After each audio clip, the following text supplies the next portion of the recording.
হিসেবে হেল্পার কে প্রথম আজকে ফের জয়েন করবে, তার বেতন হচ্ছে মাত্র 12,000 টাকা। আর আমার masters pass, honours pass, masters pass, BEd করে শিক্ষকদের বেতন মাত্র 12,500 টাকা। এর দুঃখের বিষয় সম্মানিত সুধীমণ্ডলী, আপনারা এই দিন অবাক হবেন, আমার অনেক বোনেরা রয়েছে তার স্বামী থেকে 500 কিলোমিটার দূরে, 700 কিলোমিটার দূরে তারা অবস্থান করতেছে। এই আমরা কাদেরকে শিক্ষা দিব? আমাদের সন্তানদের বিকারগ্রস্ত করে ফেলেছি। আমরা সন্তান রাখি আমাদের পরিবারের কাছে, আমরা থাকি হচ্ছে দূরে। আমরা কাদেরকে শিক্ষা দিব? আমরা কোন শিক্ষা ব্যবস্থাতে যাচ্ছি?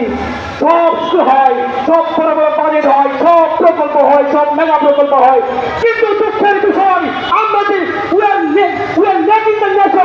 আমরা এই জাতিকে কি করি?